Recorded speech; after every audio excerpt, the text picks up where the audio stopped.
안녕하세요. I'm Matthew McLean. I'm the creative director of Frieze Studios and the editor of Frieze Week magazine, and this is Art Live. We're here in the Korean capital for the 4th edition of Frieze Seoul, which opens today, with over 100 galleries from 30 countries. There's a particularly strong presence of Asian exhibitors this year. That means galleries coming not just from Korea, but from Hong Kong, mainland China, Japan, Taiwan, Indonesia, Thailand, and Singapore. And Frieze's role as an anchor or meeting place is really cemented by this place where we are now. This is Frieze House Seoul, a new permanent venue for a year-round program of exhibitions and projects.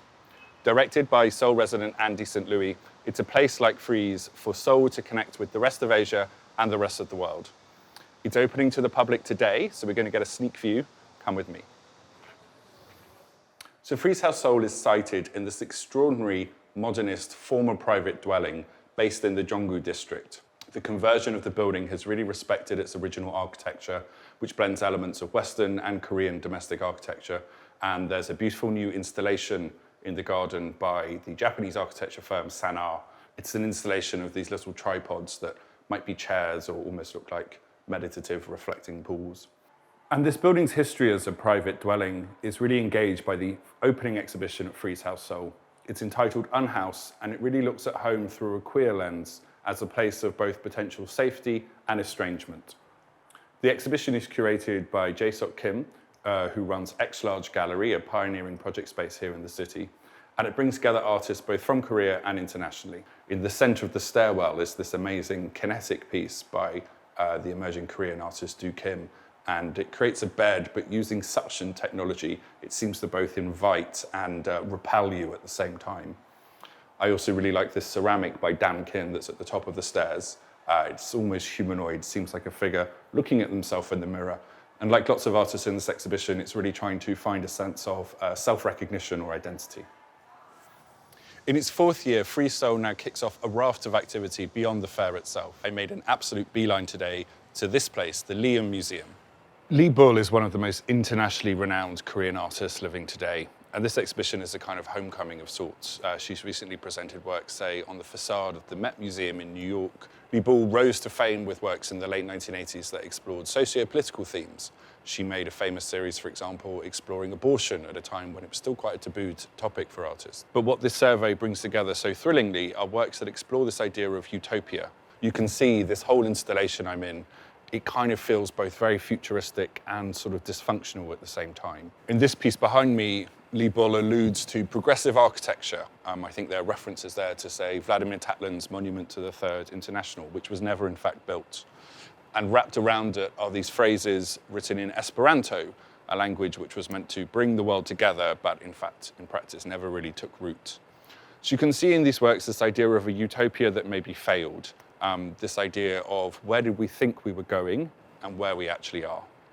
But something I really love about this exhibition is the way it contains these tender moments that are quite unexpected.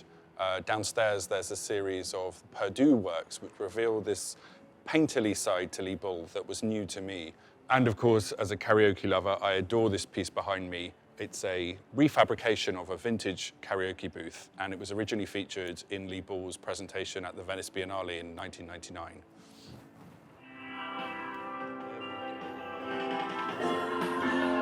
I want to tell you I love your way every day.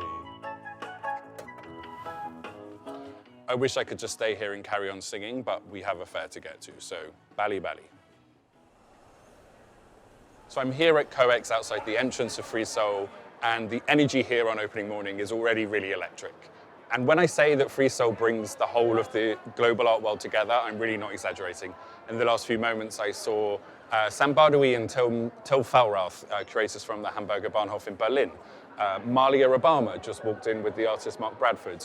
And meanwhile, I've seen Frieze Seoul director Pat Lee walking around the First Lady of Korea. I'm really excited to go and see what they're all looking at.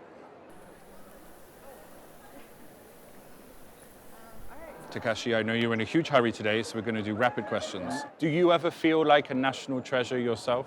I have no confidence anymore. So because today I visited that Gentle Monster, the eyewear the company, so the new headquarter office. Yeah. So watching to everything is I was, my feeling is, oh, I'm getting old, and he's, genius. It's kind of anytime too shocking, and like a meeting with a new something is, great, and also my feeling is very disappointing. The galleries who are showing your work at the fair today, I'm sure will disagree with you on that.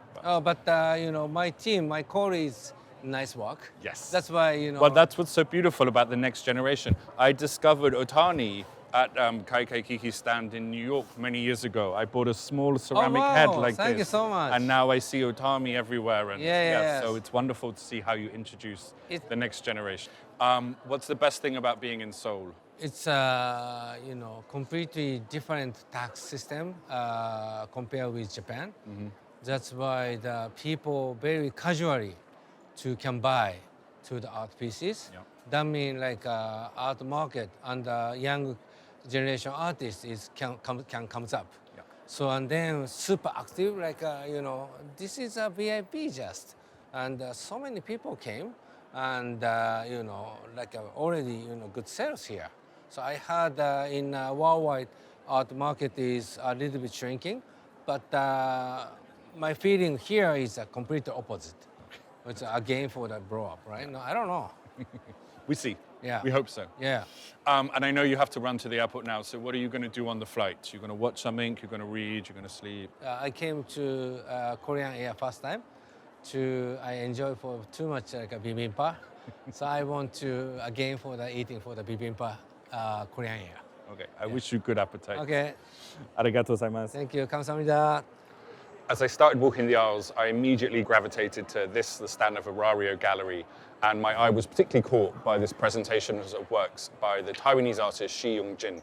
And I love this small-scale sculpture. It's somewhere between a miniature film set and a doll's house, and the artist actually begins working on projects often in this form. Sometimes they evolve into videos, and in this case here you can see there's a painting which relates to the contents of the sculpture, and it depicts a kind of domestic scene with a real gothic edge. It's the kitchen, there's blood on the floor, something's gone horribly wrong. And I love the way it works with this also quite cinematic presentation behind me by the Korean artist Dong Sung-pil. And he's really interested in the culture of model making, which is a huge phenomenon in Asia and across the world. Devotees spend hours of their life assembling, painting, refining these figurines, which often relate to popular culture, sci-fi films or anime. And the artist is really questioning the different values of different forms of creativity, I suppose. What makes a figurine different to a full sculpture? Art is often dismissed as just toys for rich people, but I actually love thinking about the relationship between art and toys. Toys is where we begin to use our imaginations, they're where we project a lot of our desires, and like art, toys bring joy. Ni hao. Ni hao. Congratulations on this beautiful presentation in Focus Asia. I understand it's titled After Solaris. Could you just tell me in a nutshell why you chose that title? Yeah, because the thing is, After Solaris, I take inspiration from Dahovsky film.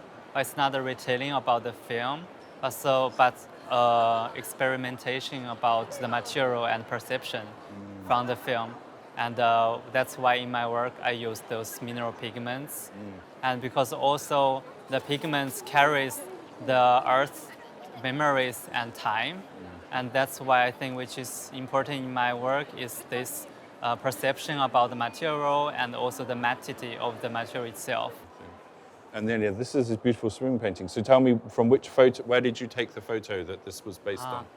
Yes, I took this photo when I was in residence this summer in Mallorca. In Mallorca, yeah. And when I went to diving, and I found this moment when we're under the water, and when we hold the breath, and at the same time I felt this tension between my body and also the pressure of under the water, and how the surface of the water can change the perception of the horizontal.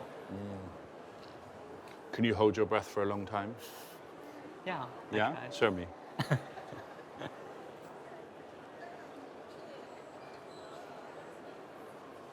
Okay, yeah, you can definitely hold it longer than You me. lose.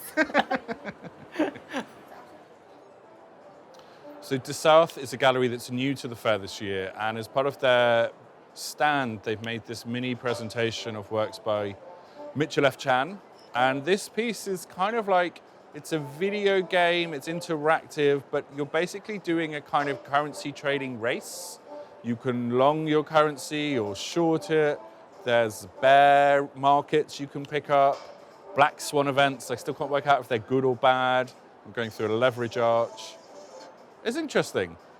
I can't quite tell if it's being humorously critical or essentially positive about the blockchain and cryptocurrency.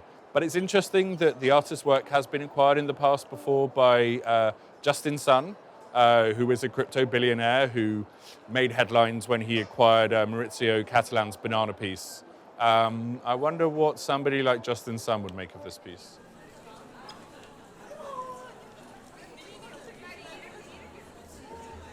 So the Deutsche Bank collection is one of the largest corporate art collections in the world, and it's almost inevitable, therefore, when you come to an art fair, that you'll see an artist who's also represented in that collection. And this is one such example. It's a recent work by the artist Evelyn Tao Cheng Wang.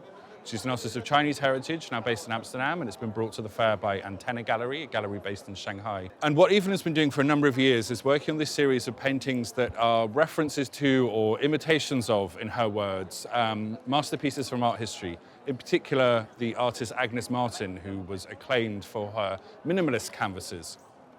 And what Evelyn does is she takes the grids of Agnes Martin's work and sort of adds her own layer of biography, of thinking on top. So this piece is from a series relating to Octavia Butler's sci-fi novel Pattern Master. And so you find on the basic Agnes Martin-inspired grid, there's these references, quote from Pattern Master, some of Evelyn's own thoughts on it, and then she's added this beautiful, very delicate representation of a sphinx staring itself in the mirror. And I think what the artist is trying to do in this way is to insert herself into, to imprint herself onto art history as an Asian woman. And you can see in this case, she's even added her own personal stamp to the painting.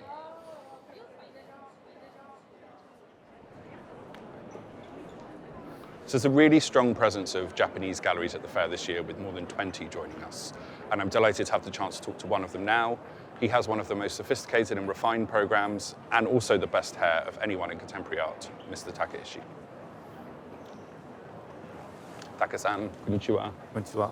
So tell me about this artist that you're showing here at Frieze Seoul. When was the first time you encountered her work? P.P. Hollingworth's gallery.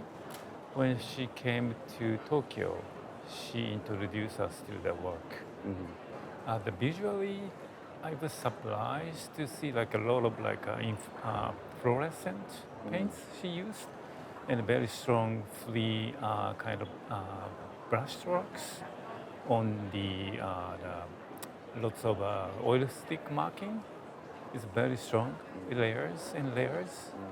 When she was painting, I saw in the studio, I peeked in the studio, and it was like a lot of big noise, but it was a Japanese cartoon music he was listening, very loud. And she was like painting, but she was like a dancing kind of. Now she has a studio in Tokyo you can go and peek in. Yeah, more. I can go to peek in. Can you tell me about what works are we looking at here today? Yes, we have three paintings, big three paintings, and also 20 works on paper. Maybe she's mad at me if I say that, but it's like English garden paintings in a way. Looks like it's abstract, but it looks like garden paintings. Yeah. In a way. Well, some of her works before have explicitly referenced the idea of a garden, right. So maybe she won't be so mad at you if you say that. I also wanted to say that my pronunciation is probably not great today. Omedetou gozaimasu for 30 years of the gallery last year. Could you tell me what was one of your proudest moments or achievement that you remember from this amazing 3 decades? Yes, maybe one of them is like Kyoto space we opened. It was like 150 years old Machiya, and it was somebody living there and it's abandoned for 15 years. So we fixed it back to look like 150 years. The house itself like an art form kind of. And Kelswin Evans did recent show.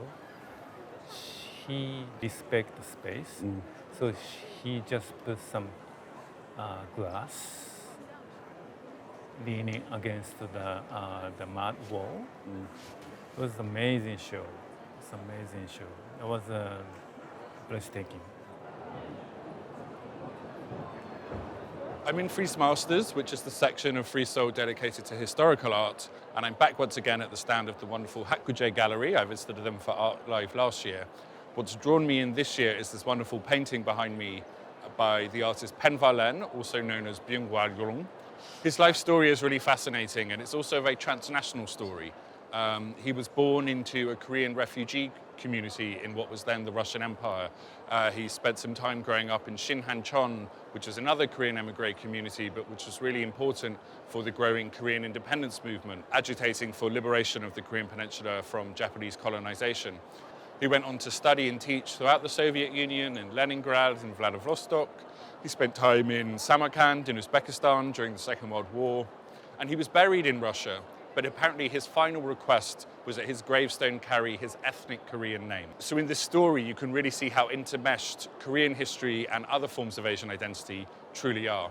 And you see this reflected in this painting as well. It's painted broadly in the Soviet realist style, which aims for a kind of lifelikeness, but with a real attention to the experiences of the working class and elements of struggle.